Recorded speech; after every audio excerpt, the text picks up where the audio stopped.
nagaa irra caalu nagaa waaqayyoo waaqa jiraataa bakkaaf kallattii iddoo isin jirtan hunduma keessatti isiniidhaaf fayyadu hordoftoota Qiddist YouTube jalatti kan argamtan hunduma keessaniif nagaa waaqayyoo isiniidhaaf fayyadu akkam jirtu nagaa keessanii lammiiwwan koo kallattii mararratti argamtanii jirtu miti jajjabaattu obboleettiin keessan nagaa hanqab isa nagaa nuu laateef galanni haa ta'u isiniin jechuun jaaladhaa. Obboloota koo lamadaanitti argamtan mee hojiin akkam isinitti jira jireenya keessan akkamii haa eebbifamu hunduma isaatiif waaqayyo isiniin jechaa guyyaa kaleessaa waadaa isinii galeen ture waadaan ani isinii galeessi hiriyaan koo tokko waan ajaa'iba natti himte akkasumallee itti minaan jettee isiniin jedheen ture innis maalidhaa mudannoo tajaajileewwaniiti jechuudha anis asumaan mudannoo koo tokko isinitti anima garuu waan baay'atuma mudataan warra shamarranii irra caalammoo garuu goototadhaan isiniin jechuun jaaladha eenyu shamarreen isiniin jedha dhiironni gootonni hin jiranii hin jedhina gootonni jirtu ishii biyya akka hawwatu waattan addunyaa akka hawwatu waattan jirtu asumaan galatooma isiniin jechuun jaaladha haa ta'uyyuu malee obboleettiin koo kuni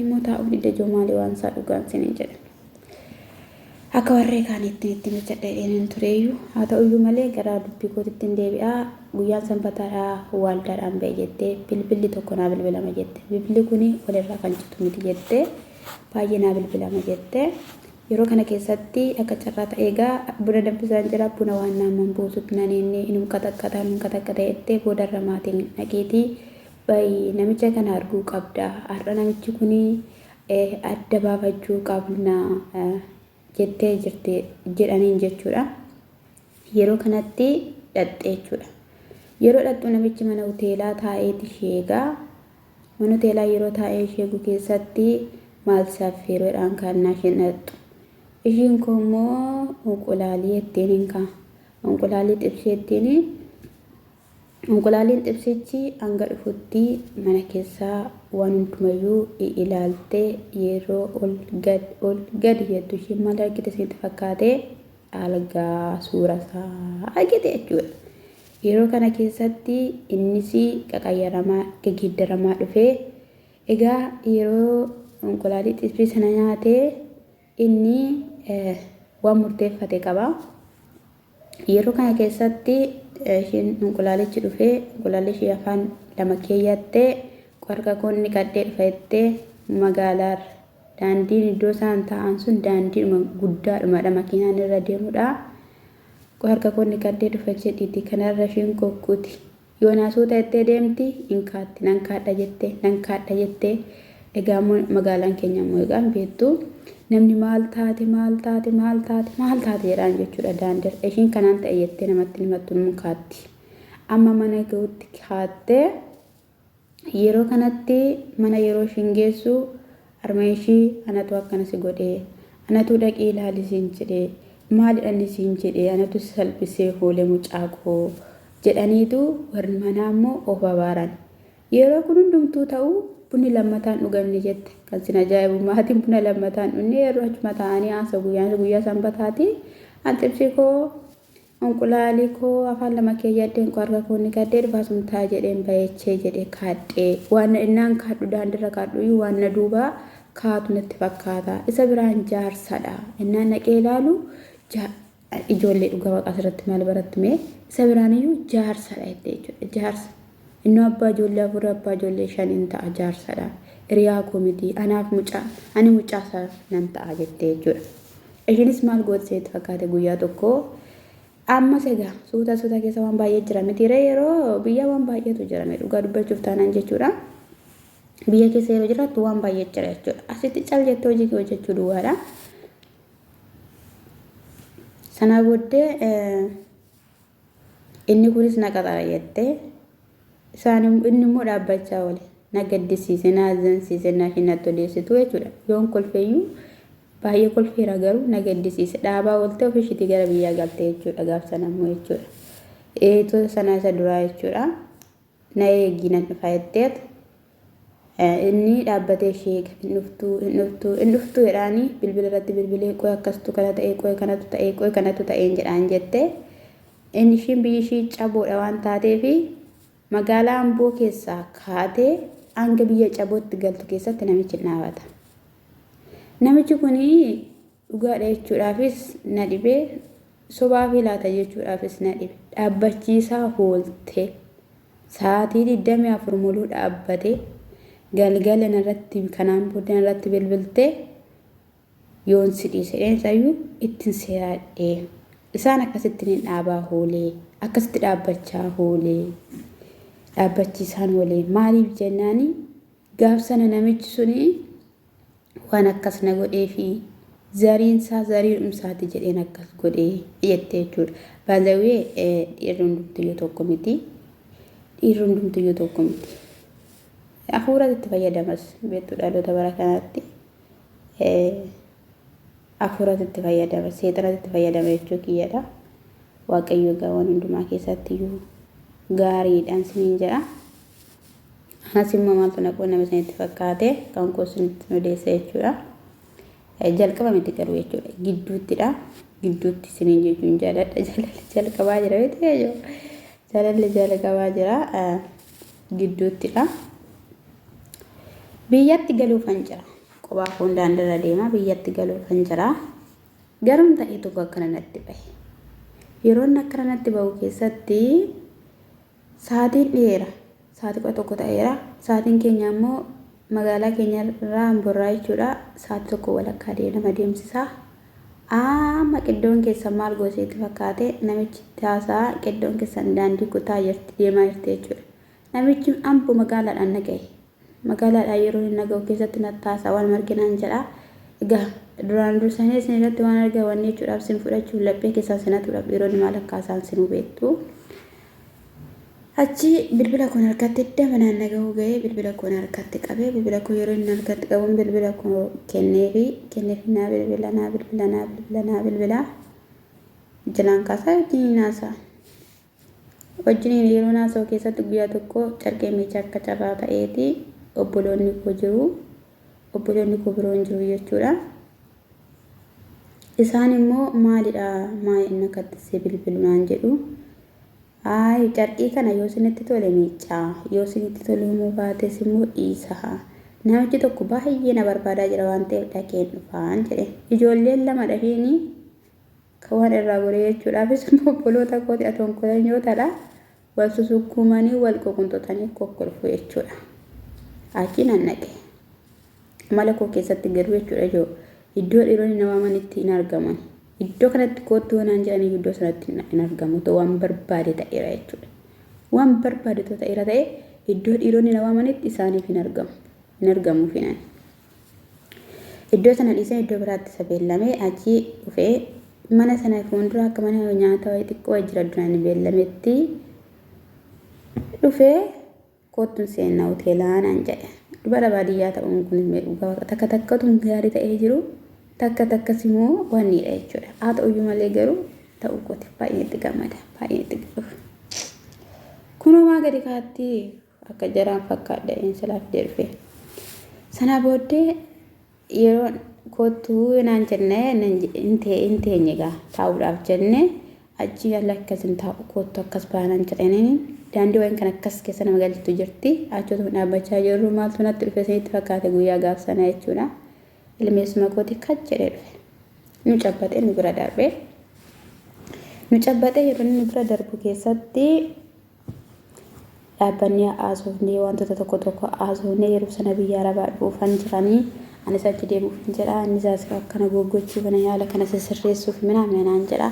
Ayyee bakka akkas taanaan baay'ee gaariidha jabaadha kanaan jedheenyaanis otuma haasaa jirru jechuudha. Amma doolaara gadi naafuudha jaalalleen koo doolaara yeroo inni gadi naafuudha keessatti doolaara meeqa gadi naafuudha doolaara 10 birrii 10 naa kennuudhaaf birrii 10 naafuu jechuudha gadi ijoo kolfan gaaf sana kol wayyoo kolfan gaaf sana kolfee jechuudha. Dhugaa waaqa jiraata ajaa'ibumaan kolfee jechuudha. Dinqumaan kolfee garuu yeroo sana birriin 10 birindaa lamaan bitti natti fakkaate. Birindaa lama illee bitufaatti birindaa tokko bitee birrii wayii irraa nafa. Amaan jedhu ture jechuudha. Akkamaa kana birrii 30 maaliin galle.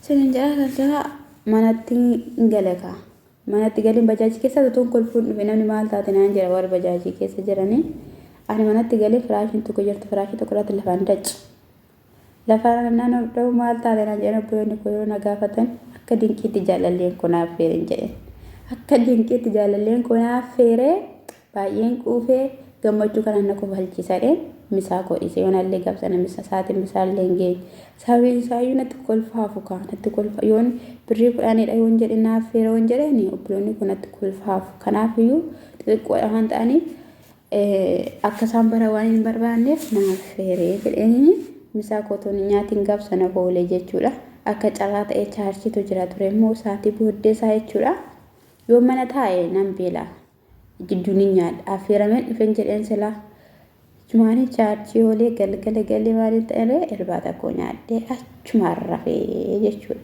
Dhugaa dubbachuudhaa fi wanta baay'eetu jira jechuudha. Asumaan illee obboleettiin koo tokko waan dubbachaa jirti qaamirraa sin dhageessisa. Isheen immoo naannoo jana tureen qabaa jettee isheen biyya arabaa keessa jirti. Inni immoo ijoollee qabaa jettee jirti jechuudha. Ijoollee qabaa bilbila akkasumallee feesbuukii lama qabaa. Facebook lama qaba. Maal jenaree na baaru maal jennee eebbisna malee dhaggeeffadhaameerra. Har'a jechuudha shamarran biyya Arabaa bichaan na dhaggeeffadha. Warra kaan isin hin galchu. Anatu jechuudha namicha wayifaana wal janajjanaa turre kana booddee Facebook irraa wal barree inni Facebook lama qaba. Inni tokko kan ittiin sobuudha. Inni tokko immoo kan haadha manaasaa daa'ima isaa irratti gadhiisuudha jechuudha. Ani isaa ittiin inni haadha manaasaa gadhiisu takkaan argine turre irra garuu wal janajjanuu shamarree. Achi nanoo otuma feesbuukii isa jooruu arge jechuudha. Feesbuukicha gaafan argu isaadha haadha manaasaa daa'ima isaa faana gadhiisee jechuudha. Achuma ani jala seenee suura isaa kan haadha manaasaa kan isaa buusee kan daa'ima isaa buuseen keessaa bahee baritu sana bilbilee akkamiin lubbuu kooti ruukoo akkam hojiin sitti baay'atametti ramadaan kana koottu kaasii yaadee minti soosii ta'ee jennaan anis baay'eetti yaadetti ruukoo mee footoo keenaa ergin jedhin jechuudha akkuma nagaanii jennaan footoo kat godhee naa ergee achuma kan keenaa ergi kaayinaa anuu kan hojiin natti baay'ataa hin jedheen jennaan lakkinaa ergi baay'eetti yaadee nanis duratti ilaalee jennaan lakkinaa erga addisinaan jedhee jechuudha achumaanan footoo san feesbuukii irraa buuse kan isaa kan haadha manaasaa kan daa'ima isaa ergeef jechuudha. Achi kun eenyudha jedhe akka malee ka'u jedheen kun eenyudha eenyus sii kennee eenyutu sitti ergee jennaanan dhaqqanoomtuu natti hin ergine suma kan anumatti argee fakkiyyatoon feesbuukii keessa deemuu ati birriima barbaachaaf deemtaa deemiti gadi garagalii haadha manaa kee faanaan jeeni kanuma ishiin qabduun qabaa beenuu harreen jedheenini geggeessee ofirraa jechuudha.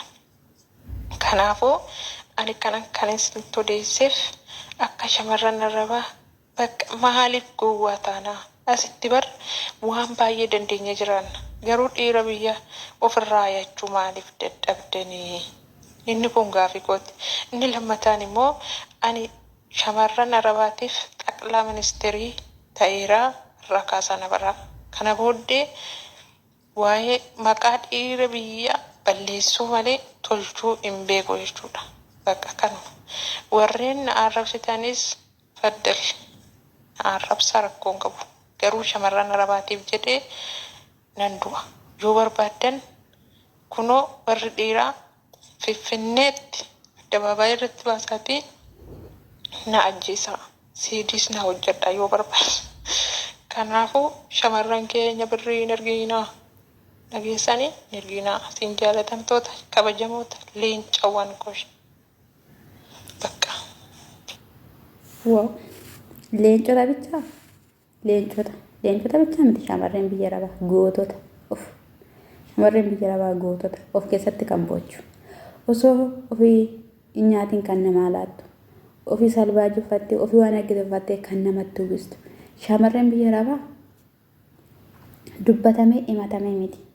Shamarreen biyya Arabaa of kukuulus dhiqachuus dibachuus wallaallee osoo hin taane mul'ata keenyaaf fagoodha.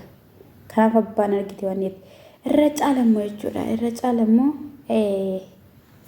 obboloonni koo shamarranii kan isaan nyaatamaniif iyyuu kan isaan waa baay'ee ta'aniif iyyuu da'uu dhabuudhaan ergoo dhabuudhaan naaf ta'a laata jechuudhaan isa yeroo biraa suuna gooftaan kun sinaa eebbisu ayyaanichi isiniidhaaf haa baay'atu lammiiwwan koo kallattii hundumaa keessatti argamtan egaa baay'ee akkan sin jaaladhu sin kabaju sinuu beektu inni na jaalate Kiristoos waan ta'eefan anis sin jaaladha sinin jechuun jaaladha gooftaan sinaa eebbisu ijoo kun irraa bareedaa meeqaame akkamiin bareedamoo hin bareedu Bicicaan koo kun akkasitti hin jajjabde Amma miti waan fayyaa qabaachuudhaan sinin jedha akkamii ani immoo waan tokko iyyuu sin argaan jiru kaameraa iyyuu argaan jiru kan sin ajaa'ibu baazawii ani kana dhachuu hin jaaladhu kana dhachuu hin jaaladhu sinin jechuun jaaladha yeroo tokko doktora iyyuu nan dide kan sin ajaa'ibsiif jedhadhu na jennaan lakkiin jedheen jechuudha yeroo biyya lafaa dhufuudha marmaraan gaggeesseeru jedhutti gosi baay'ee barbaachisanaa jennaan lakkiin nan barbaachisu galatoomaa